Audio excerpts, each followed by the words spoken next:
என் மனசுல உள்ள பாரமே குறைஞ்சிருச்சு. என்ன சொல்றோம், வாழ்க்கை என்பது போராட்டம் நினைக்கிறதே தப்பு. ஒண்ணு அதை பூந்தோட்டமாக நினைக்க வேண்டும், இல்லை மாற்ற வேண்டும். இந்த மேடையில நம்ம எல்லாம் இந்த மீட்டிங் முடிச்சிட்டு இறங்கத்துக்கு முன்னால ஒருவேளை பெட்ரோல் விலை ₹1.37 ஏறி இருக்கலாம். அதுக்காக நம்ம வாழ்க்கை நம்ம எதிர்பார்க்க ஆரம்பிக்கணும். சார் என்னடா இன்னும் ஒரு மாசமா அமைச்சரவை கூடலையே, ஏன் ₹2 ஏத்தனமே, இன்னும் ஏன் ஏத்த, இப்படி நினைச்சு பாருங்க.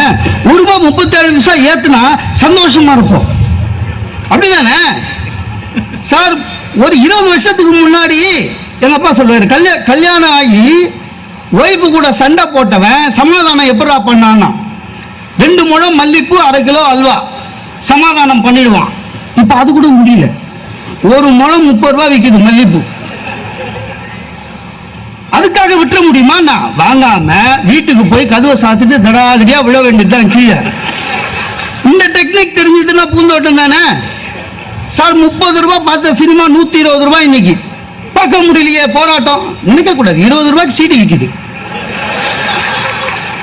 எல்லாத்துக்குமே அழுத்துக்கிட்டா எப்படிங்க? ஒரு பையன் சொல்றாங்க என்கிட்ட வந்து, ஏன் ஆம்பளையா போடணும்னு ஒரு விருப்பா இருக்கு. ஏன்டாங்க, டெய்லி ஷேவ் பண்ணணும், பேசாம தாடி வளர்த்து சாமியாரா போயிடலான்னு.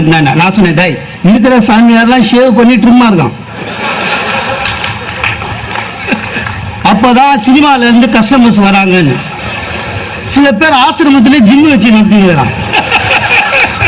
நீ சாமியாரா பண்ணி ஷேவ் பண்றது ஒரு வேலையா? எதுக்கு கவலைப்படலன்னு சில பேரு ஒருத்தர் சொல்றாங்க. ஜோசியக்காரனை பார்த்தேன், வருத்தம் ஆயிடுச்சுன்னா. என்னடா, ஒவ்வொரு மனுஷனும் 7 பிறப்பு தான் இருக்கும், எனக்கு இது 7வது பிறப்பா, இனிமேல் நான் பிறக்க மாட்டேமா. இதுவரையும் பிறந்து என்ன பண்ண? உன் 7வது பொறுப்பே இந்த கதியில இருக்குது, நீ பிறக்கலன்னா என்ன சார்? மனுஷனா பிறந்தா ஜுரம் வரும், தலைவலி வரும், சிக்கன் குனியா வரும், அப்பதான் மனுஷன். கிட்னில கல்லு சோகமா நடப்பான். அவன் பாரிய வச்சுன்னு சுத்தி வயிற்றுல. கிட்னின்னா கல் இருக்கும், டாக்டர் கிட்ட போனா கிட்னி எடுப்பான். இதெல்லாம் புரிஞ்சுக்கணும்ல. எங்க உடம்புக்கு ஒண்ணுமே வராம 300 வயசு இருக்கணும்னு ஆசைப்படுறது என்னங்க? ஆமையும் நீயும் ஒண்ணு சார். வாழ்க்கைன்னா போராட்டம் இருக்கும் சார், அதை சுகமா பார்க்கணும். கல்யாணம் வந்து ஹனிமூன் போறோம், இந்த டிவி காரனுங்க அங்கேயும் வந்துடுறானுங்க. ஒய்ஃபு கிட்ட உங்களுக்கு பிடிச்ச ஹீரோ யார், உங்களுக்கு பிடிச்ச ஹீரோ யார்? அது அஜித், விக்ரம், சூர்யா. ஒரு பொண்ணாவது பக்கத்துல இருக்கிற ஹஸ்பண்ட் சொல்றது இல்ல. நம்மால் கோச்சிக்கிறானா? கோச்சிக்க கூடாது. இவன் பக்கத்திலே பேக் வச்சுட்டு இப்படியே நிக்கிறான், ஃப்ரேம்லயாவது வரணுமேனு. அது கோச்சிக்கிறதா? நான் கல்யாணம் ஆச்சு, ஏன் என் பேர் சொல்லல, நீ ஏன் அஜித் பேர் சொன்ன? என்னை விட அஜித் அழகா? உண்மை அழகுடா. அந்த அம்மா மனசுல இருக்கிறது தானே சொல்லுது. அட நம்மளும் கண்ணாடி பாக்குறோம்ல, உண்மை எதுன்னு தெரியும், நல்லா அட்ஜஸ்ட் பண்ணி போனோம். அந்த அம்மா ஏதோ ஒரு நல்ல பெருந்தன்மையோட நம்ம கிட்ட ஒய்ஃபா இருக்கு, அதை புரிஞ்சுக்கணும். ஒய்ஃப்னா அப்படிதான் கேட்பாங்க, நம்ம தான் அட்ஜஸ்ட் பண்ணிட்டு போனோம். ஒய்ஃப் கேக்குது, வீட்டுல டிவிடி இல்ல வாங்கு அப்படின்னு, உடனே அதை மனசுல ஏத்துக்க கூடாது, அவங்களுக்கு புரிய வைக்கணும். இந்த பாருமா, வீட்டுல டிவி இருக்கு, மிக்சி இருக்கு, கிரைண்டர் இருக்கு, ஃபேன் இருக்கு, மடி கணினி இருக்கு, இதெல்லாம் விலையில்லா பொருள், சும்மா கொடுத்தாங்க. ஒரு 4 வருஷம் பொறுத்துக்கோ, அடுத்த எலெக்ஷன் வரும், 2 பேர்ல யாராவது ஒருத்தர் இலவச டிவிடின்னு வாங்க, அவங்களுக்கு ஓட்டு போட்டுட்டு அதையும் வாங்கிடுவோம். ஏன்னா நம்மளும் பழகிட்டோம் அந்த மாதிரி. நம்பிக்கை மனுஷனுக்கு வேணுங்க, நம்பிக்கை தானே மனுஷன். சார், டாக்டர் மன்மோகன் சிங்க நம்மளாம் பிரைம் மினிஸ்டர்னு கூப்பிடுறோம், அவர் நம்பல.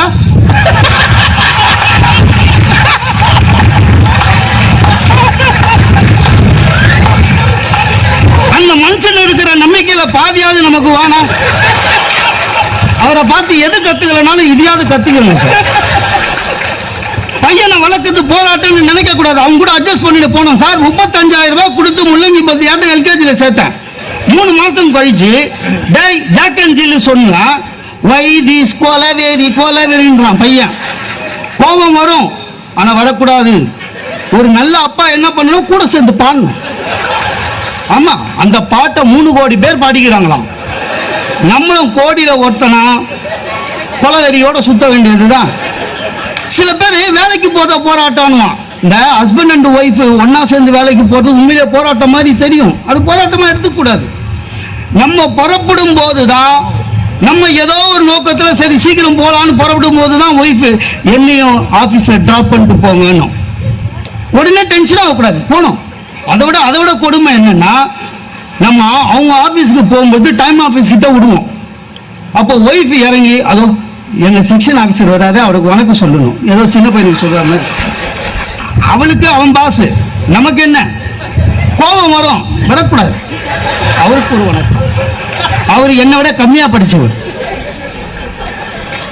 நான் என் ஆஃபீஸில் ஜெனரல் மேனேஜர் ஆகிறேன். அந்த ஆள் வெறும் யசோதா. இருந்தாலும் வணக்கம் சொல்லணும். முதல் நாள் கோபமாக தெரிஞ்சுது, அப்புறம் பழகிட்டேன். இப்போ அந்த ஆஃபீஸ் உள்ள வாட்ச்மேன்லேருந்து எல்லாருக்கும் குட் மார்னிங் சொல்லி போகிறேன். என் ஆஃபீஸை விட அவங்க ஆஃபீஸில் தான் எனக்கு மரியாதை ஜாஸ்தி. அந்த வாட்ச்மேன் சொல்கிறான், சார் தங்கமானவர்றா, மேடம் தான் எட்வைட்டுன்னா. எப்படி பேர் வாங்கணும் பார்த்தீங்களா? இதான் பூந்தோட்டம். சார் எது சார் வாழ்க்கை? எப்பவுமே போராட்டம். ஐயா போர் அடிச்சிடும் சார். ஒரு பரபரப்பு இருக்க வேணாம். 3 மாசத்துக்கு முன்னால ட்ரெயின் டிக்கெட் புக் பண்ணிட்டு ட்ரெயின் புறப்படுறதுக்கு 2 ஹவருக்கு முன்னால போய் கம்பார்ட்மெண்ட்ல ட்ரெயின் வரதுக்கு முன்னால வெயிட் பண்ணி ட்ரெயின் வந்த உடனே பர்த்ல ஏறி 1/2 ஹவர்ல தூங்குறது ஊருக்கு போவாதடி. நீங்க போய் நைட்ல புறப்படுற வண்டி புறப்படும் போது போய் பாருங்க, ஒவ்வொரு டிடிஆரையும் 20 பேர் கோட்டை பிடிச்சி நிற்பான் கன்ஃபார்ம் டிக்கெட்டுக்காக. பர்த் ஒன்று. அதான் வாழ்க்கை. அதில் ஒரு சுகம் இருக்குங்க. அதை பாருங்க, 20 பேர் 20 கதை சொல்லுவாங்க அவருக்கு. இன்டர்வியூன்னு வானுங்க, நாளைக்கு போலன்னா கோயம்புத்தூர் வெடிச்சுடுவோன்னு வானுங்க, ஏதோ ஒன்று சொல்லுவான்.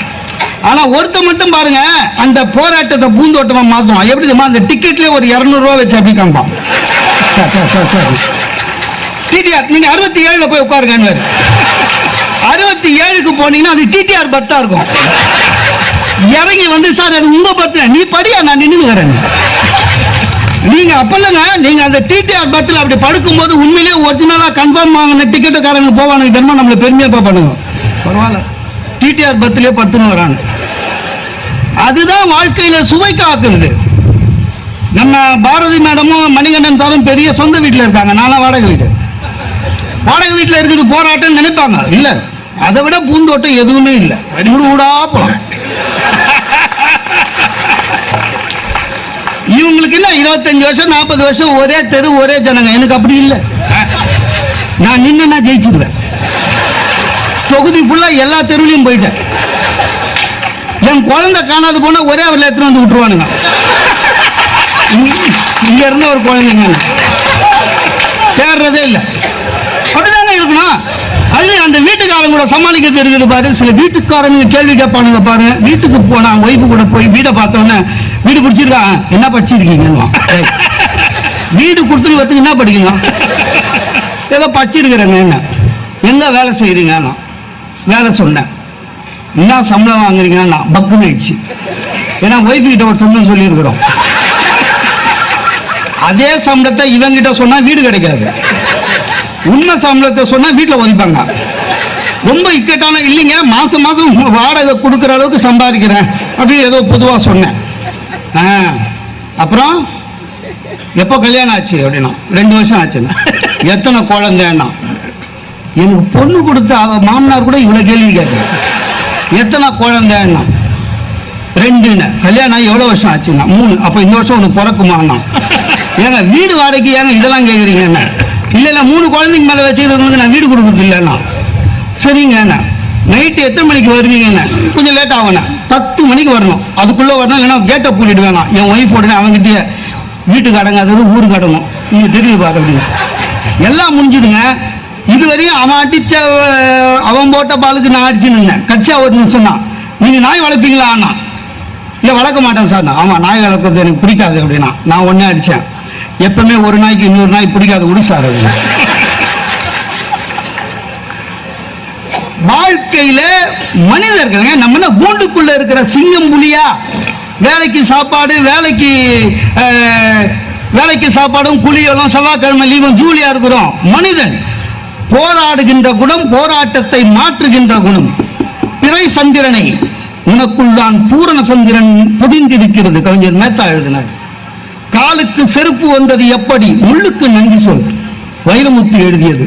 வாழ்க்கை என்பது போராட்டம் அல்ல, வாழ்க்கை என்பதை எப்பொழுதுமே மகிழ்ச்சியுடன் பூந்தோட்டமாக மாட்டுகின்ற ஆற்றல் கொண்ட, பகுத்தறிவு கொண்ட மனிதர் கூட்டத்திற்கு வாழ்த்துக்களை கூறி வாய்ப்பு தந்தமைக்கு நன்றி கூறி விடைபெறுகிறேன். நன்றி, வணக்கம். அவங்க ரெண்டு பேரும் பேசாம ஒரு மாரியம்மன் கோயில்ல காசை வெட்டி போட்டு மண்ணவாரி அரைச்சிட்டு போயிருக்கலாம். இதுக்கப்புறம் என்ன பேச முடியும்? ஏதாவது தலைப்பை பத்தி கவலைப்பட்டாங்களா? அடிச்சு பின்னி படல் எடுத்தா நாங்க எப்படி பேச முடியும்? அதுவும் நான் இப்ப அம்மா கட்சியில வேற இருக்கேன். நான் வீட்டுக்கு பத்திரமா போனேன். நான் சொல்றது இவங்கள எதுவும் பேச முடியாது. நீங்க எடுங்க, சிரிக்கிற மாதிரி எடுங்க.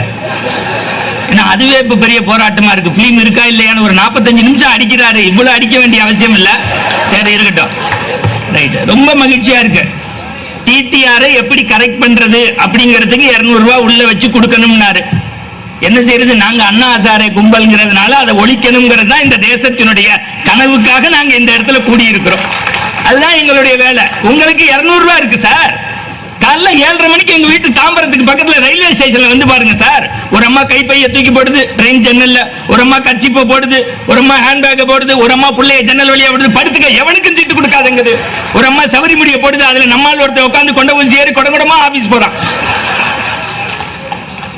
அதுதாங்க வாழ்க்கை போராட்டம். நாங்க எங்க நாம படிச்ச போது ஒரு குயர் நோட்டை வச்சுட்டு முதல் 4 பக்கம் சயின்ஸ், நடுவுல இங்கிலீஷ், கடைசியில மேக்ஸ் பிசிக்ஸ் எழுதினோம். இப்ப நம்ம பிள்ளைக்கு எதை வித்து நம்மளால படிக்க வைக்க முடியல சார். ராத்திரி 2 மணிக்கு நானும் என் பொண்டாட்டி பல்லு தேய்க்காம போய் அப்ளிகேஷன் 7ஆம் மாசம் நிக்கும் போதே போய் வாங்க வேண்டியிருக்கு. அந்த ஊர்ல இருக்க ஏசியை பிடிக்க வேண்டியிருக்கு, இன்ஸ்பெக்டரை பிடிக்க வேண்டியிருக்கு, ஏட்ட பிடிக்க வேண்டியிருக்கு. அப்ளிகேஷன் வாங்குறதுக்கே நாங்க நாயை விட கேவலமா அலைய வேண்டிய கூடிய சமூகத்துல இருக்கும். நீங்க நினைச்சா கை தட்டுங்க, இல்லாட்டி வேண்டாம். பேச முடியலையா? நல்லா தெரிஞ்சு பாருங்க. அப்ளிகேஷன் வாங்கினோன்னு அங்க ஒரு எழுதி போட்டிருந்தா, இங்க ஃபீஸ் கிடையாது, டொனேஷன் கிடையாதுன்னு. பிரிச்சு பிரிச்சு படிச்சு பார்த்தேன். பின்குறிப்பு சொத்தை எழுதி வாங்கப்படுங்கிறான். புலவர் தான் நல்லா சிரிக்கணும். புரிஞ்சா சிரிங்க, புரியலன்னு நாளைக்கு வீட்டுல போய் சிரிங்க. நீங்க எவ்வளவு உண்மை யதார்த்தத்தை அங்க பாருங்க. எவ்வளவு சந்தோஷமா வீட்டை மறந்து சிரிக்கிறாரு. அவருக்கு வீட்டுக்கு போனா எவ்வளவு போராட்டம் இருக்கும். உண்மையிலுமே தான் அவர் சொன்னதுல ஒண்ணு தப்பு இல்ல. நீதிபதி சொன்னது மாதிரி இப்ப மனுஷன் எவன் சந்திச்சுக்கிட்டாலும் நல்லா இருக்கியான்னு கேட்கல. உனக்கு எவ்வளவு 210, எனக்கு எவ்வளவு 230, உனக்கு 300 400 பிபி சுகர்னே பேசி வாழ்க்கையை சார்ந்துகிட்டு இருக்கோம். நல்லா சிரிங்க. ஒரு தடவை சிரிச்சீங்கன்னா உங்க உடம்புல 2 சத்து ரத்தம் ஊறுது. அதனால தான் டாக்டர் சொல்றாரு, நீங்க ஒரு தடவை சிரிக்கிறதும் 7 ஆப்பிள் சாப்பிடுறதும் ஒண்ணுதான். ஒரு தடவை சிரிச்சா உங்க உடம்புல 2 சொட்டு ரத்தம். அதுக்காக இன்னைக்கு 2:30 மணிக்கு உங்க வீட்டு மாடியில ஏறி நின்று கையை விரிச்சு 2 லிட்டர் ரத்தத்தை மொத்தமா ஏத்துறேன்னு எனக்கு பேசுனீங்கன்னா நாளைக்கு நடுவர் போன் போட்டு சொல்லுவார், நல்லா இருந்தாங்க நாட்டுக்கு எடுத்த லூசு போல. இப்ப புத்தக கண்காட்சிக்கு வந்து நாளைக்கு எல்லாரும் ஆளை பார்க்கும்போது 2000, 4000, 8000, 10,000 அப்படி இல்லை. எல்லாருமா கூடி சந்தோஷமா மனம் விட்டு சிரிக்கிறதுக்கு.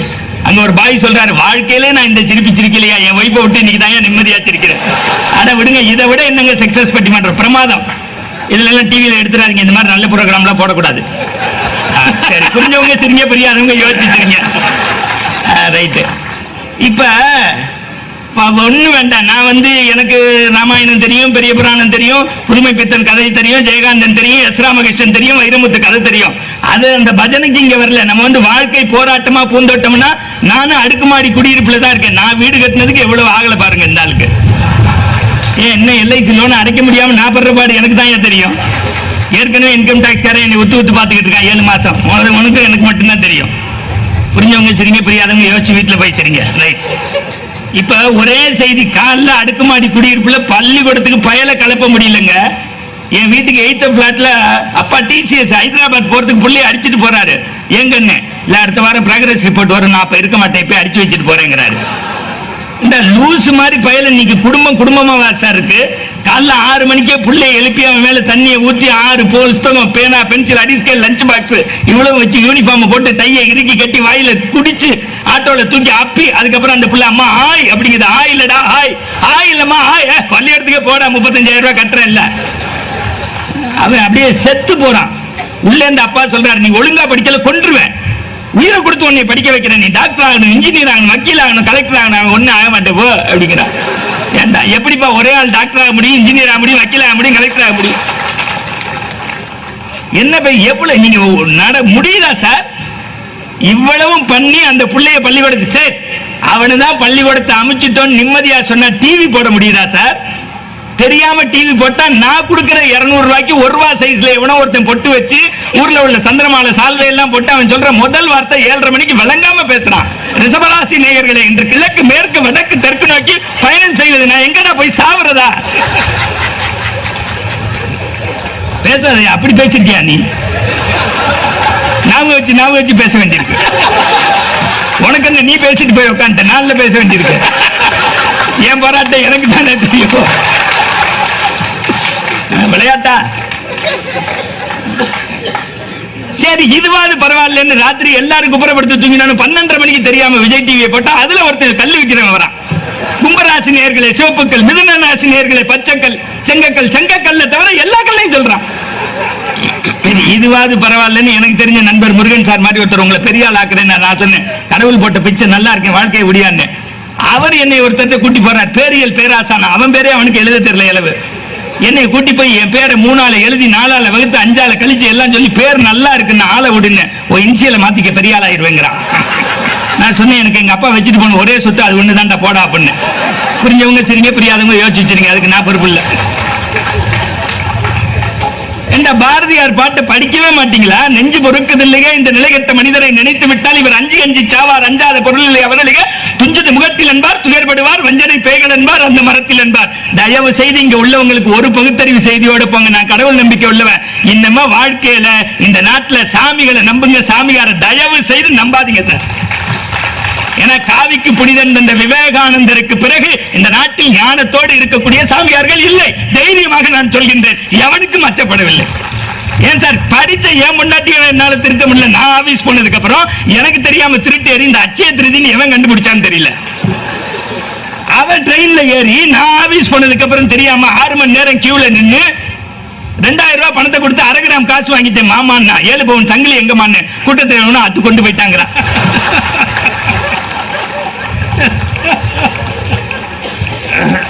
என்ன விளையாட்டா நீங்க? எவ்வளவு வேதனையோட இங்க வாழ முடியுதா சார்? நீங்க நினைச்சு பாருங்க சார். தயவு செய்து இன்னைக்கு வீடு வீடா இருக்கா, நாடு நாடா இருக்கா? 6 அடிக்கு சாமியார் பறக்க விடுறேங்கிறான் சார்.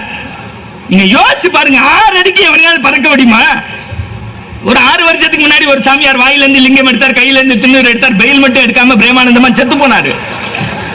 இந்த நாட்டுல எவ்வளவு சமூக அக்கறை. நீங்க சார் புள்ளைய சார், நான் தயவு செய்து சார், நான் சின்ன வயசுல 8ஆம் கிளாஸ் படிக்கிற வரைக்கும் இத்தனோண்டு மோர் சோறு ஒரு மாவுடல வாழ்ந்தேன் சார். இன்னைக்கு எனக்கு ஒரே புள்ள, 2 பேரும் சம்பாதிக்கணும். இந்த பீஸான்னு ஒண்ணு கேட்டு அழுகுது சார். 35 பேர் மூக்குச்சலி சிந்துற மாதிரி இருக்கு. குடும்பமே உட்கார்ந்து பிக்கிறோம்.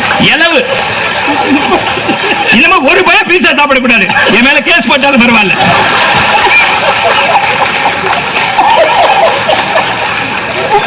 பாருங்க, அங்க வாங்கி கொடுத்தவங்க அப்படியே யோசிச்சு வச்சு கை தட்டான். இது பரவாயில்ல. ஹோட்டலுக்கு போனா என் பொண்டாட்டி நூடுல்ஸ் அது எப்படி சாப்பிடுறதுன்னு எனக்கு அளவு தெரியல. நான் கிராமத்தால் ஃபோர்க்ல இப்படி ரொட்டேட் பண்ணி சாப்பிடணும், இப்படியே தடவிக்கிட்டே தெரியல சார். கிராமத்துல மாடு பிடிக்கிற மாதிரி. எங்கேயும் அன்னைக்கு ஒண்ணு இல்ல, பல்லு வலியும் டாக்டர் போயிட்டு இருக்கேன். எனக்கு முன்னாடி ஒரு ஆள் வந்தான். அவனை சட்டையை கழட்டி எக்ஸ்ரே எடுத்து இசிஜி பண்ணி எல்லாம் பண்ணி 2500 ரூபாய். அவன் சொன்னா, நான் பிளம்பர் டாக்டர், தெரியாம உள்ள வந்துட்டேன். அதெல்லாம் தெரியாது, 8 ஃப்ளோர் கட்டிட்டேன், போடா இல்ல அப்படிங்கிறாரு. எங்க எந்த இடமுமே இப்படி இருக்கும் போது இவர் பெரிய பூந்தோட்டம், எதத்த பூந்தோட்டத்தை சார். இன்னைக்கு இங்க உள்ள புள்ள வீட்டுல நிம்மதியா இருக்க முடியுதா? எவ்வளவு சந்தோஷமா வாழ்க்கைக்கு அவனுக்கு சுகமான இடம் எதுனா புத்தக கண்காட்சி இந்த பட்டிமன்றம் தான். தன்னை மறந்து 2.5 மணி நேரம் சிரிச்சிருக்கான். நல்லா கை தட்டுங்க. எந்த பிள்ளையாவது வீட்டுல பேச விடுறமா, சிரிக்க விடுறமா சார்? நான் 6ஆம் கிளாஸ் படிக்கும் போது என் பையவே டிபார்ட்மெண்ட் ஸ்டோர் மாதிரி வச்சிருந்தேன் சார். பீசா போன பல்பு, தாருருண்டை, அந்துருண்டை. 7ஆம் கிளாஸ் படிக்கும்போது ஒரு பம்பரத்தை காணுங்க 7 நாள் அழுதேன். வைக்க கூட கவலைப்படல, நான் அப்படி கவலைப்படுத்தேன். புரிஞ்சவங்க சிரிக்க, புரியாதவங்க யோசிச்சிருங்க, அதுக்கு நான் பொறுப்பு இல்லை. அங்க ஒருத்தர் நல்லா புரிஞ்சு மாற்று கட்சிக்காரரா, புத்தகத்துக்கு நடுவில் அரிசி போட்டேன், மயில் வச்சு குட்டி போடும். இன்னைக்கு எவன சார் தீப்பெட்டியை பிடிச்சு போன் மாதிரி விளையாண்டேன் சார். அதுல இருக்க சுகம் இன்னைக்கு செல்போன் வந்ததுக்கு அப்புறம் இல்ல சார். காரணம் ஏன் தெரியுமா? மிஸ்டு கால் கொடுத்தே சாகடிக்கிறான் சார். கண்டுபிடிச்சது கிரகாம்பள்ளி, மிஸ்டு காலை கண்டுபிடிச்சவன் தமிழ்நாட்டுக்காரன் சார். ஏண்டா இன்கமிங் ஃப்ரீ நீ இப்படியே பேசுற, அவுட் கோயிங் அப்படியே செத்து போடா. நீ சாவறதுக்கு ஏன்டா ஏன் வண்டியில வந்து பேசிக்கிட்டு இருக்க? வாழ்க்கையில இன்னைக்கு பாதசாரிகளுக்கு நிம்மதி இல்ல, காவலர்களுக்கு நிம்மதி இல்ல, மருத்துவமனையில நிம்மதி இல்ல. கோர்ட்டுக்கு போனா அடே அப்பா நான் பேசிட்டு பத்திரமா வீட்டுக்கு போக முடியாது. என்னதான் நியாயம் இருந்தாலும் இப்ப எல்லாம் கேஸ் கட்டு வேண்டாம், கேஷ் கட்டு இருந்தா ஜெயிச்சிடறான். புரிஞ்சா கை தட்டுங்க, புரியலன்னா போங்க, செத்து போவோம். அவர் கேட்கிறார் காந்தியின் போராட்டம். இன்னும் எத்தனை காந்தி வந்தாலும் இந்த தேசத்தை திருத்த முடியாது என்கின்ற வருத்தத்தில் நாங்கள் இருக்கிறோம். ஆனால் எங்கள் இளைஞர்களுக்கு தெரியும், இந்த நாட்டிற்கு காந்தியும் நேருவும் புனிதமானவர்கள் தான் என்றாலும் கூட மறந்து விடாதீர்கள், இந்திய சுதந்திரத்திற்கு 22 வயதுடைய பகத்சிங்கும் ராஜகுருவும் சுகதேவனும் பெற்றுக் கொடுத்த சுதந்திரம் தான் இந்தியாவின் வலிமையான சுதந்திரம். இளைஞர்களை பல பேர் நம்மளை ஏமாற்றுகிறார்கள். பகல் கனவு காணாதே என்பார்கள், பகல் கனவு காணுங்கள். நாம் டாடா பிர்லா சார், ஏன் பெத்த பிள்ளைய நான் ராஜான்னு கொஞ்சம் முடியல சார்.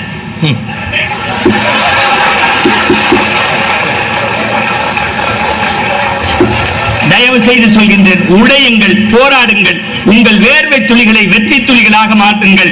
போராடுகின்றதுதான் மனிதனுடைய குணம். கனம் நீதிபதி அவர்களே, நீங்கள் தீர்ப்பை யாருக்கு வேண்டுமானாலும் சொல்லுங்கள். வாழ்க்கை போராட்டம் என்பது என்னுடைய கருத்து. புத்தக கண்காட்சியில் தவறான தீர்ப்பு தந்தவர்கள் பத்திரமாக வீட்டுக்கு போனதாக சரித்திரம் இல்லை. உங்கள் மீது மிகுந்த பாசமும் பற்றும் உண்டு. ஒருவேளை நான் பேச நினைத்ததை அடுத்த ஆண்டு என் பக்கமே மோகன சுந்தரத்தை போட்டுவிட வேண்டும் என்கின்ற போராட்டத்தையும் சொல்லி முடிக்கிறேன். நன்றி, வணக்கம். நிறைய சிரிச்சாச்சு.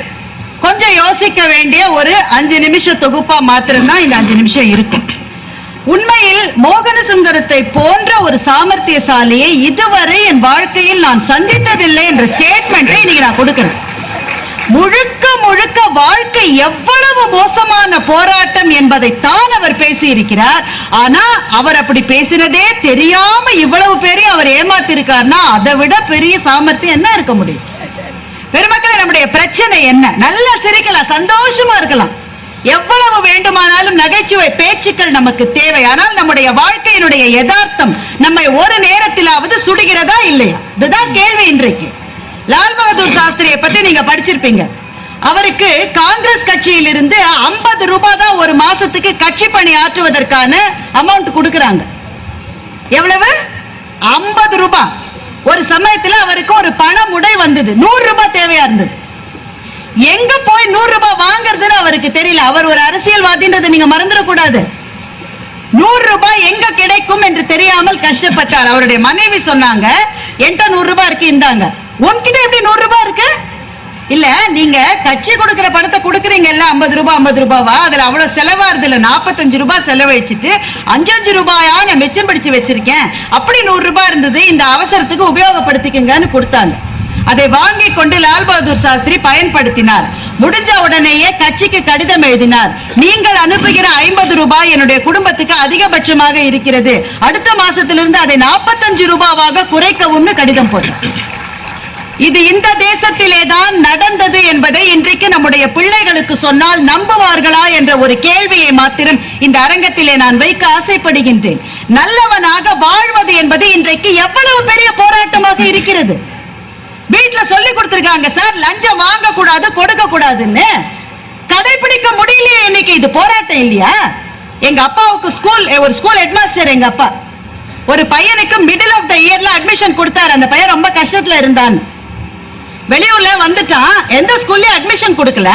எங்க அப்பா ஹெட்மாஸ்டர் அவருடைய பவரை பயன்படுத்தி அட்மிஷன் கொடுத்துட்டார். அதுக்கு அடுத்த நாள் பையனுடைய அப்பா 3 கூட மாம்பழமும் 3 கேட்பரிஸ் சாக்லேட்டும் வாங்கிட்டு எங்க வீட்டுக்கு வந்தார். ஏன்னா எங்க வீட்டுல நாங்க 3 பசங்க. நாங்க போய் கூட மேல பாஞ்சிட கூடாதுன்ற நல்ல எண்ணத்துல எங்க அம்மா எங்களை பிடிச்சிட்டு இருக்காங்க. அவர் விடை பெற்று போவதற்காக மாத்திரமே வாழ்க்கையில் நாங்க காத்திருக்கோம். போன உடனேதான் கூட நாங்க பிரிக்க முடியும்ன்றதுனால கேட்பரிஸ் சாக்லேட்ல பார்த்ததே கிடையாது. எங்க அப்பா குளிச்சிட்டு வராரு. அந்த காட்சி இன்னமும் எனக்கு நினைவில் இருக்கு. எனக்கு 5 வயசு 6 வயசு கூட இருக்காது. அப்போ நல்ல கருப்பு, எங்க அப்பா நல்ல திருநெல்வேலி கருப்பு, நடந்து வராரு. அவருடைய ப்ரொஃபைல் தான் எனக்கு தெரியுது. ஏன்னா நான் சைட்ல நிக்கிறேன், எங்க அம்மா இப்படி பிடிச்சிட்டு இருக்காங்க எங்களை. ப்ரொஃபைல்ல நான் பாக்குறேன், அந்த கருப்பு காது கோபத்தில் சிவந்ததை நான் பார்த்தேன். அன்னைக்கு அட்மிஷனை எதுக்கு கொடுத்தேன்னா, உன் பையனுக்கு 1 வருஷம் வேஸ்ட் ஆக கூடாதுன்னு கொடுத்தேன். நீ மாம்பழ கூட எனக்கு லஞ்சமா கொடுக்கறியா, தூக்கிட்டு விஷயத்துல ஓடல வரலன்னாக்கா அட்மிஷன் கேன்சல்னு எங்க அப்பா சொன்னார். அந்த ஆள் கூட தூக்கிட்டு ஓடி போனான். அன்னைக்கு நாங்கெல்லாம் அழுதோம், இவரும் வாங்கி தர மாட்டாரு, எவனாவது கொடுத்தாலும் வீட்டுல நுழைய விட மாட்டாரு. ஆனால் இன்றைக்கு கூட அலுவலக விஷயமாகவோ எந்த விஷயமாகவோ ஒரு காசு வாங்க வேண்டும் என்ற சூழ்நிலை வருகிற போது எங்க அப்பாவினுடைய சிவந்த காது ஒன்றுதான் என் முன்னாலே நிற்கிறது. நல்லவனா வாழன்னு சொல்லி தொலைச்சிட்டாங்களே சார், வாழ முடியல. இன்னைக்கு எந்த அரசாங்க அலுவலகத்திலாவது போய் கொடுக்க வேண்டியதை கொடுக்காமல் குறிப்பிட்ட நேரத்துக்குள் வேலையை முடித்துக் கொண்டு திரும்ப வர முடிகிறதா? எழுத்தாளர் ஜெயமோகன் ஒரு அரசாங்க அலுவலகத்துக்கு போறாரு, ஒரு வேலை ஆகணும். அந்த அதிகாரிட்ட இவரை இன்ட்ரோடியூஸ் பண்றாங்க, இவர் ஒரு எழுத்தாளர்.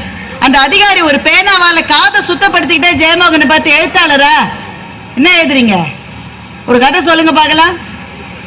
ஜெயமோகன் சொல்லுகிறார், செத்து போய் நான் வெளியே வந்தேன் என்று எழுதுகின்றார். இன்றைக்கு கொடுக்க கூடாதுன்னு மனசுல தீவிரம் இருக்கிற ஒவ்வொருவரும் இந்த தேசத்திலே இன்னமும் வாழ்ந்து கொண்டுதான் இருக்கிறோம். நம்மால் நிம்மதியான வாழ்க்கையை வாழ முடிகிறதா?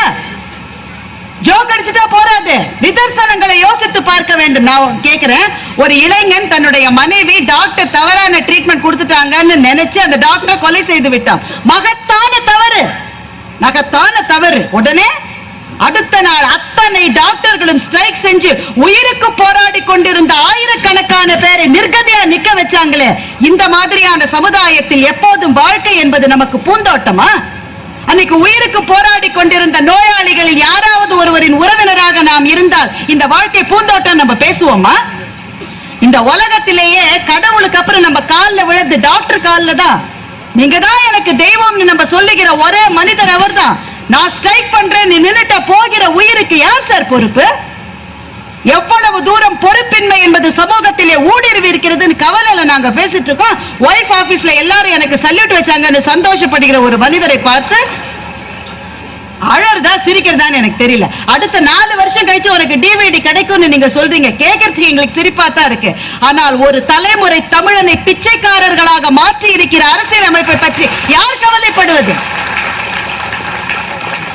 ரெண்டு விஷயத்தை இன்னும் ஒரு நிமிஷத்துல சொல்லிட்டு நான் முடிக்கிறேன். என்னோட உறவினர் ஒரு பெண்மணி, பையன்லாம் படிச்சு செட்டில் ஆயிட்டான். வீட்டுல அவங்களுக்கு நேரம் இருக்கு. அவங்க என்ன பண்ணாங்க, பக்கத்துல இருக்கிற ஒரு சாதாரண ஸ்கூல்ல சில குழந்தைகள் ரொம்ப கணக்கு கஷ்டப்பட்டாங்க. அந்த குழந்தைகளை வீட்டுல கூப்பிட்டு மேத்ஸ் சொல்லி கொடுத்தாங்க. இந்த அம்மா நல்லா தெரியும் அவங்களுக்கு. அதனால அந்த குழந்தைகள் அடுத்த பரீட்சையிலேயே 70, 72 மார்க் வாங்கிச்சு. அந்த பிள்ளைகளினுடைய ஆசிரியர் அந்த குழந்தைகள்கிட்ட, டியூஷனுக்கு போனா என்கிட்ட வரணும், வேற யார்கிட்டயாவது டியூஷனுக்கு போனியோ 10 மார்க் மைனஸ் அந்த ஆசிரியர் சொல்லி இருக்கிறார். இந்த சமூகத்தில் தான் மாதா பிதாவுக்கு பிறகு குருவுக்கு அடுத்த இடம் என்று சொல்லி வளர்க்கப்பட்ட இந்த தலைமுறை சமுதாயத்திலே தான் தன்னுடைய வகுப்பில் தன்னிடத்தில் படிக்கிற பிள்ளைக்கு ஸ்கூலுக்கு வெளியில டியூஷன் எடுத்து ஃபீஸ் வாங்குகிற ஆசிரியர்கள் இருக்கிற சமூகத்திலே எங்கள் குழந்தைகளை ஒப்படைக்க வேண்டி இருக்கிறது என்ற கவலையில நாங்க பேசிட்டு இருக்கோம். 4 வருஷம் கழிச்சு டிவிடி வருமா உங்களுக்கு? இந்த சமூகத்தில் நாம் மிக மதிக்கிற உறுப்புகள் அரசியல், மருத்துவம், ஆசிரிய பணி, ஆன்மீக பணி, மீடியா, நமக்கு உண்மைகளை சொல்லித்தரும் என்று நாம் நம்பிக்கொண்டிருக்கிற மீடியா, இன்றைக்கு எதையும் காட்ட நம்முடைய மீடியாக்கள் தயார். ஒரு ஆளை யானை போட்டு மிதிச்சு துவைக்குது, டீடைல்டா அதை டிவில நம்ம பார்த்துட்டு இருக்கோம். நேற்றைக்கு எம்ஜிஆர் நம்பியார் சினிமாவை நம்ம பாக்குற போதே அம்மா நம்ம கண்ணை மூடினாங்க. அப்படித்தான் நம்ம வளர்ந்தோம். இன்றைக்கு அந்த சேனலை மாத்த ரொம்ப இன்ட்ரெஸ்டிங்கா இருக்குன்னு பையன் பார்த்திருக்கான். வன்முறையை பார்த்து பயப்படாத ஒரு குழந்தை, ஒரு தலைமுறையை வளர்த்து கொண்டிருக்கின்றோம். தெருவில் போகிற வயதானவரை பார்த்து பெருசு ஓரமா போன்னு சொல்லுகிற வார்த்தையில் வன்முறைகள் மலிந்திருக்கிற ஒரு சமுதாயத்திலே வாழ்ந்து கொண்டிருக்கின்றோம். கொலவெறி பாட்டை பத்தி நீங்க சொன்னீங்க, ரொம்ப சந்தோஷம். 3 கோடி பேர் பார்த்திருக்காங்க சார். இவ்வளவு செந்தமிழ் பாட்டை 3 கோடி பேர் பார்த்திருக்காங்கன்னா நம்ம சந்தோஷப்பட வேணாம்? அதை பத்தி நான் கேட்கிறேன், உங்களுடைய உல்லாசத்தில் ஏன் இவ்வளவு கொலைவெறி? நீங்கள் விரும்புகின்ற திரைப்பட பாடல்களில் அந்த பொண்ணை வெட்டுடா, கொல்லுடா, எவண்டி ஒன்ன பெத்தான், அவன் என் கையில கிடைச்சா செத்தான். எந்த கலாச்சாரத்தை நம்முடைய இளைஞர்களிடம் வளர்த்து கொண்டிருக்கிறோம் நாங்க கவலைப்பட்டு இருக்கோம். நகைச்சுவை என்பது மிக தேவை. ஆனால் நாட்டினுடைய ஆதாரமான பிரச்சனைகளை பற்றி பேசுகிற போது எனக்கு கவலை வருகிறது. சிரிச்சு சிரிச்சுதான் எல்லாத்தையும் மறந்துட்டோமே. நாம் போராட்ட உணர்வுகளை கையிலே கொண்டால்தான் கொஞ்சமாவது நம்முடைய வாழ்க்கையில் வாழ முடியும் என்ற நிலைமையிலே வாழ்ந்து கொண்டிருக்கின்றோம். அதனால் தான் சொல்லுகின்றேன்.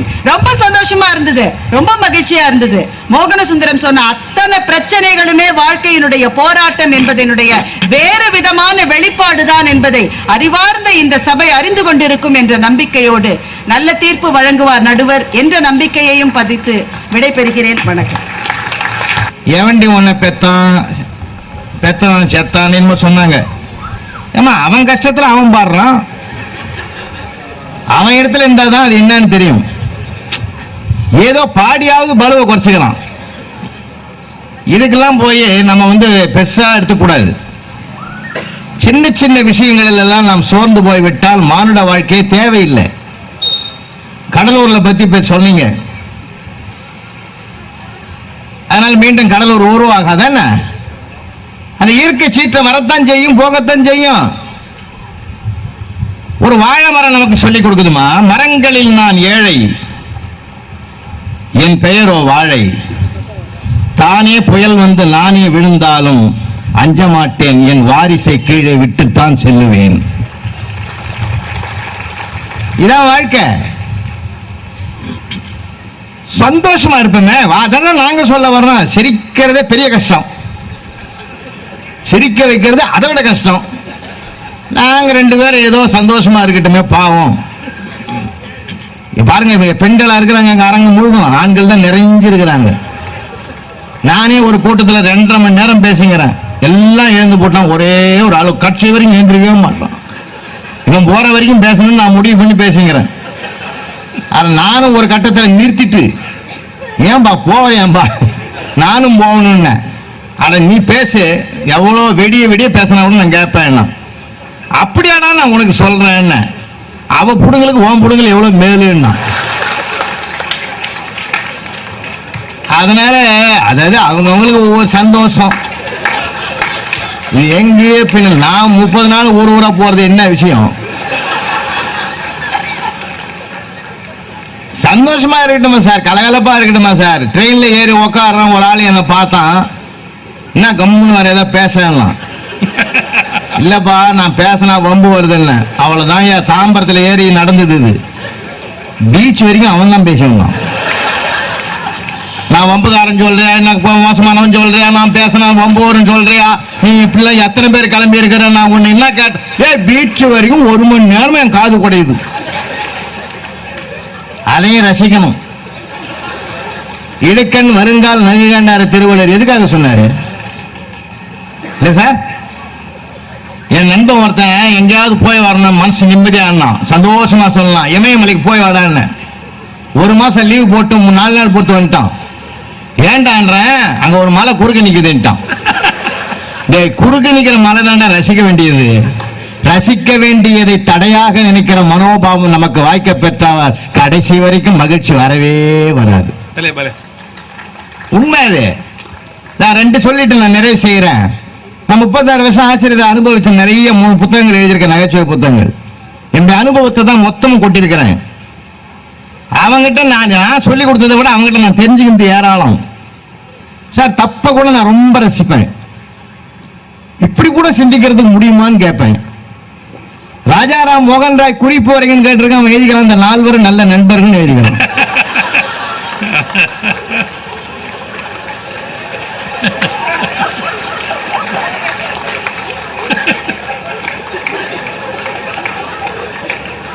நானே குழம்பி போய் என்னடா இந்த மாதிரி எழுதிக்கிறானு. பசங்க சும்மா இல்லைங்க. கஸ்தூரி பாய் குறிப்பு வரைக்கும்னா கேள்வி தவறு. கஸ்தூரி பாய் இல்ல கேர்ள்னு எழுதுகிறான். இதுக்காக நான் அவன் மேல கேஸா போட முடியும். சில பேப்பர்லாம் எடுத்துமா நான் பத்திரமா வச்சுக்குவேன். ஒரு தடவை கேட்டேன், காவல்துறை ஸ்ட்ரைக் செய்தால் என்ன ஆகணும் ஒருத்தன் எழுதிக்கிறான் பார். Fantastic answer. மாமூல் வாழ்க்கை பாதிக்குன்னு எழுதிக்கிறாயா?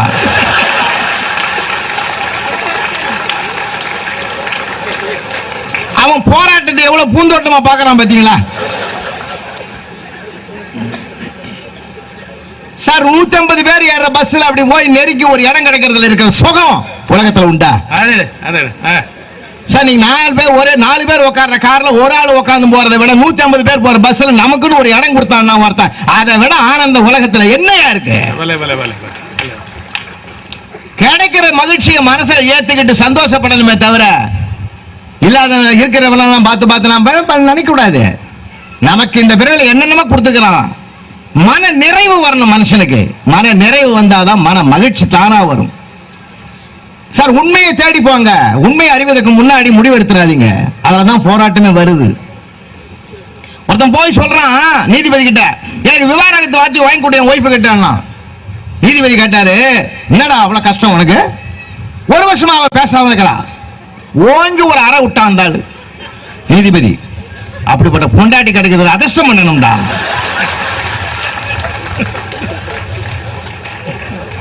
ஒரு நாள் என் வீட்டுக்கு வா, நான் வர்ற கஷ்டம் உனக்கு எவ்வளவு தெரியும். கேச தாரா வாபஸ் வாங்குறியா, வந்து பாக்குறியா?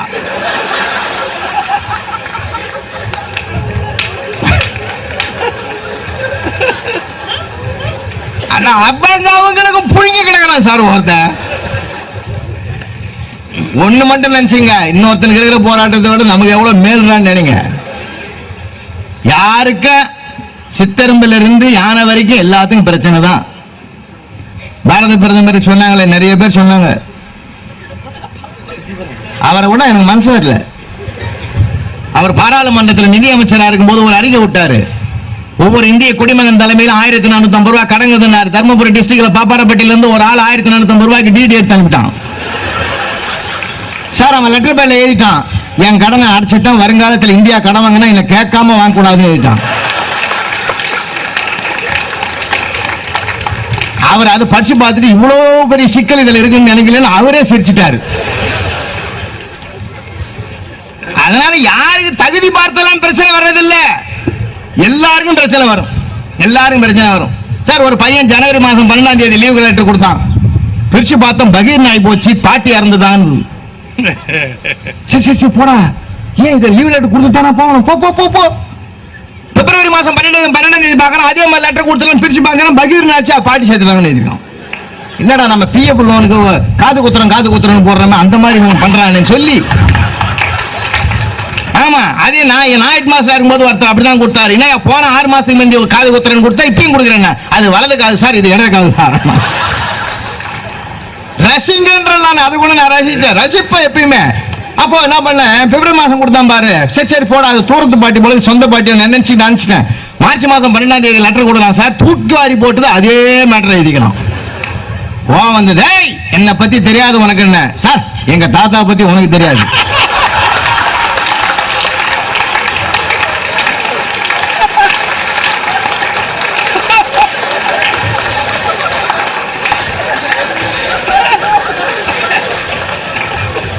எனக்கு அப்புறம் தான் தெரிஞ்சது 3.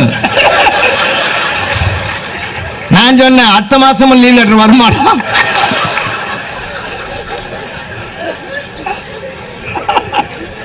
எதை கொண்டு வந்தோம், எதை கொண்டு போக போகிறோம். இருக்கிற வரையில் ஆனந்தம் ஆனந்தம் ஆனந்தம் ஆனந்தம்.